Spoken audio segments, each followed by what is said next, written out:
In today's video, I want to take you on a journey to create your own perfect personalized loot filter for solo self-found. There will be significant differences compared to the trade. What I will do is start with a basic semi-strict loot filter from NeverSink, run a part of the map, show you the results of the filter, make it more and more strict, show you the map again, and rinse and repeat. I will explain my logic and thinking during all these steps, and we will end up with the perfect filter for your character, or in this case for my character. Let's dive in.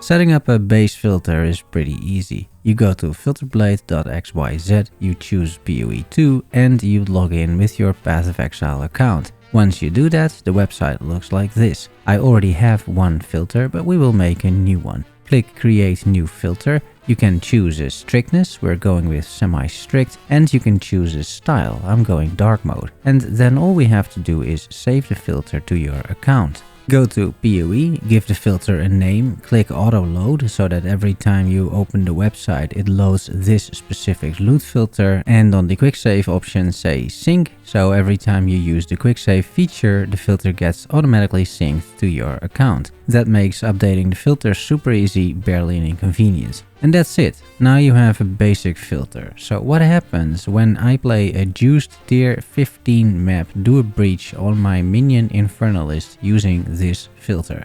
Well, let's have a look. In game, you first have to load the loot filter, so go to options, game, and select the filter.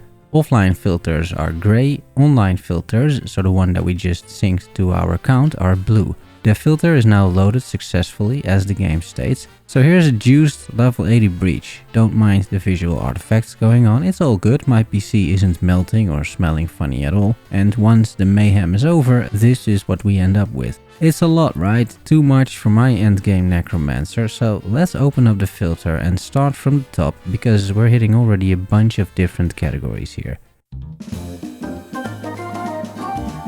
Starting with the general currency. I think most of these tiers are completely fine, but there is one thing that I do like to do.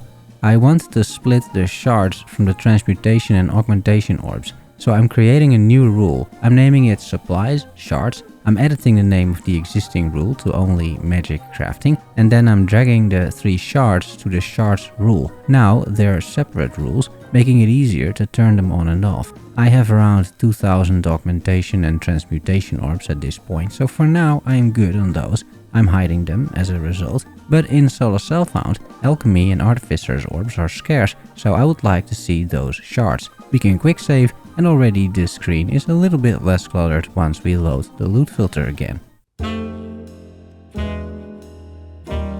Up next, campaign and exotics currencies. I normally don't touch campaign currencies. For twink characters you can hide it all, but I am mostly concerned about endgame, not about the campaign. The exotics currencies are basically League Mechanics currencies from Path of Exile 1, except that Expedition, which is its own category for some reason in the currency section, isn't part of this section. The whole section looks fine to me. You want to display all the delirium emotions in SSF. You most likely want to display all the catalysts from Breach, if only for the fact you can actually reforge these into a random catalyst. It's a little bit of a hassle, I will admit, but it is solo self-found and we have signed up for a little bit of hassle. I'm keeping these on and showing for that reason. Omens you keep visible as well, and essences too, so this section requires no changes. For uniques, of which we're dropping a few like this wrapped quarterstaff, we don't want to hide any of them either in my opinion. In trade, I'm sure you're hiding stuff like low level or low quality uniques, but in solo self-found I want the chance fragments to create chance orbs in the hopes of getting lucky with gambling. So I am showing all of the uniques and I'm disenchanting all of them back in the base. The chancing section is highly editable and you should make use of that. NeverSink put in a few bases that are good candidates to use a chance orb on, such as the heavy belt, which I think can turn into a headhunter, and the stellar amulets, which can turn into an Astramantis. You really have to figure out what you want, look at the wiki, check the base items, and then put those base items in here. So you can add your own bases for the uniques that you want, maybe for your build or for your twink. Here I'm putting in, for example, the felt cap, because it can be turned into a gold rim, which is great for leveling. The runes and soul cores section is next, starting with runes. I have around 20 runes of each type at this point, and I'm not using runes all that much anymore as I'm geared rather well, so I opt to hide all rune drops. If I'm running out for any reason, I can easily return here, show the runes back for a bit, stack up on them, and then hide them again. Soul cores only drop from the Trial of Chaos, and as you are typically running that trial for these soul cores, you shouldn't hide any of them. Let's do a quick save and run around that breach again. And as you can tell, the runes are all hidden. Let's talk gems. This depends on your own progression and how many gems you already collected, but I'm high level and I'm only looking for level 20 spirit gems and level 20 skill gems. I don't need support gems anymore, I have plenty of those. I don't need to see gems in the campaign, at least not on this character. I do however think it is a safe option to keep showing cut gems, just in case you select a level 20 gem, turn it into a skeletal archer and then drop it on the ground for some reason. This rule makes sure that shows up, which is what you want, I imagine. From gems to gold. This, as with many loot filter categories or rules, is personal preference, but I don't like seeing all the gold on the ground, so I'm hiding everything except the largest 5k piles. It's worth noting you do pick up gold even if it is hidden on your filter, so you will get plenty of gold regardless whether it shows or not. I don't like the screen clutter, so I'm hiding it. Let's save again and make another round. All of the skill gems and the small gold stacks should be hidden, and they are, as you can see.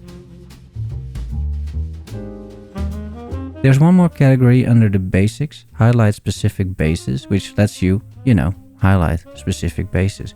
I never use this rule personally, but I could for example highlight rattling scepters as a necromancer, infernalist, something like that. There are other ways to do that however, which I prefer. Which brings us to the endgame rares and crafting, with again a bunch of categories.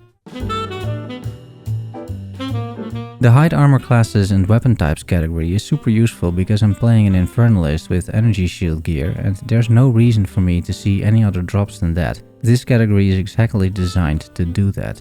Because I want energy shield and I'm okay with armor and energy shield bases, I'm selecting all other options so that pure armor bases, for example, are hidden. For the weapon classes, I'm hiding everything but scepters, which also massively cleans up the clutter. I do the exact same for the rares. The top part is for normal and magic items, the bottom part is for rares, so repeat those same steps. Let's save and see what happened in game. Quite a few items got cleaned up, as you would expect. Some shields are still there, which we'll get rid of later, and you might expect this expert pelt mantle to be hidden perhaps, but it is in fact an armor energy shield base, so that's why it shows. We'll get rid of it later though, so for now let's keep moving. The add custom show hide rule allows for some more fine-tuning. I have only one use for it, and that is the foci or foci, which I want to hide. Foci are not considered weapons or armor, so the earlier rules didn't pick it up, and if you don't hide them over here, they will show. I'm using shields, not foci, so I'm editing this rule to hide them. I'm not going to get into decorators, which is simply how the visuals look of the loot filter. I never use it and it's too much for this video. What I do use is rings, amulets, belts, because they're not all created equal. The first thing I do in these sections is to go to the control tiering, where you can edit which item falls under which tier, especially useful in solo self-found. I simply scroll the categories and my aim is to only show tier 1 items, so let's see what I consider tier 1 for my build. You can click on the tier, the blue field, and then click on items in the tier list to make them change tiers. I consider a stellar amulet tier 1 as well because I like attributes, and a lunar amulet too because I'm full energy shield. For belts, I don't care about the base, I only care about the affixes, so I will show all of the belts, meaning there's no need to change tiers. For rings, I like resistances, but I am chaos inoculation, meaning I'm immune to chaos damage, so I don't need an amethyst ring. And I don't care about rarity really, so let's just adjust those tiers a bit to reflect all of that. Then we go select the actual tiers, so only tier 1 for amulets and rings. For all rarities, I don't mind crafting a bit on jewelry. And for belts, same thing. We simply show all of the belts, hoping to hit +2 charm slots on any build, plus some other useful affixes. Let's save, go back in game and see. As jewelry is rare, you won't see much of a difference here, but after this, plenty of base jewelry items should be filtered out. For weapons and armors, we do the exact same exercise. First, go to tiering. We only have to concern ourselves with the base items that aren't already hidden. So as bows are already hidden, we don't have to change anything in bows.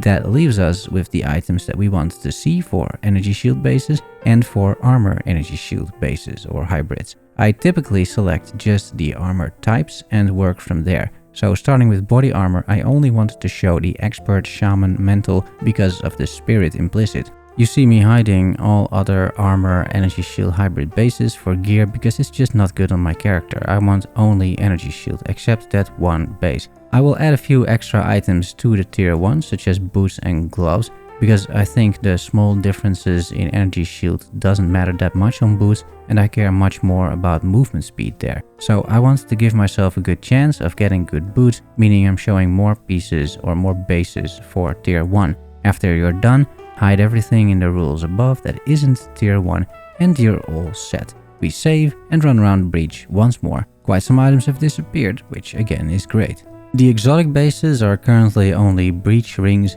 Breach rings are amazing because of the 50% quality options, so don't hide those. I reforged the ones that didn't craft well and I tried to make myself a great Breach ring with tons of resistances, tons of attributes, that sort of thing. I'm not changing anything here. There are more endgame items to consider. Let's look at the next 4 categories. First up, Flasks and Charms. These potentially drop a lot, but you only need one decent one, so depending on your progress, here's what you can do. You can show the highest tier flasks, the ultimate ones, regardless of whatever they roll with. I wouldn't recommend it, they drop all the time, so I'm hiding any quality. Higher quality flasks are much more attractive, especially because it saves a bunch of class blower baubles, which is a rare currency in solo self-found. Still, in my case, I already have a great flask. I only want high level ones at this point. So for me, I'm only showing item level 83 flasks with quality, as only those can be an upgrade at this point. For charms, most of them really aren't that useful at the time of writing. I'm hiding everything except one rule which I'm editing. I'm running a very strict filter because I'm very high level with good gear. Clearly, you should tailor the loot filter to your own character and show more items if you are not high level or if you need upgrades. On the rule editing, first I'm editing the top rule to also include quality and I'm selecting the charms that I want. So effectively I'm making this rule more strict. I'm immune to chaos damage, so I don't care about poison. I would like to be bleed immune, however. Second, I'm copying the style from the 18+ quality rule because I like that style and I paste it at the top so it pops whenever this charm drops. I'm hiding everything else, save and you're done. You will see the only charm that popped up before is now hidden. Up next, Waystones. There are special Waystones which I wouldn't touch. These won't drop often either way, so not much clutter. For the normal Waystones, you have options here. I'm personally only interested in high tier maps, so I'm hiding everything below tier 14. You could still show tier 1, for example, to run towers quickly, that is entirely up to you. There are currently no rarity options, which I expect are to be added later. I would like to have, for example, only normal and rare Waystones drop and not the magic ones, but that's about it, it's a small limitation. Quick save and you see the results, only tier 14 and 15 Waystones are left. I'm not making many changes in tablets and map-like items. I think it's arguable in solo self-found that the breach tablet is also a high tier, so I am moving that one around to a higher tier. The splinters I'm not touching. It's both delirium and breach splinters, and right now delirium splinters are scarce, so you should pick up every single one. You could split the rule into one for breach and one for delirium and hide the single breach splinters. It would clean up the screen significantly, but I'm okay picking up single breach splinters for now. For the Ascendancy keys, I think there's value in showing level 75 ones for the 4th Ascendancy. Always good to have a few of those around for new characters. I'm hiding the level 76 to 79 and I'm showing the level 80 ones as I'm farming them from time to time. I wouldn't touch the vault keys, pinnacle keys and logbooks personally. Finally, the endgame salvageable items, very useful in SSF because these are your main source for whetstones, etchers and armor scraps. I'm an infernalist, I don't need whetstones, so I'm hiding those. I'm also hiding the items that give only one item when salvaged, so I'm not constantly having to pick up loot, but I would recommend leaving the other rules active so you don't run out of materials. The rest of the filter is about the campaign, which you should be able to navigate using what you learned in this video by now. And it's about even more additional hide and show rules, which you shouldn't touch if you're watching this video to learn something. The jewel section is completely fine, no need to tweak anything there in my opinion. And the special rules are so special that you won't see these drop often, and if they drop you most likely want to see what is dropping, or in other words, don't touch it.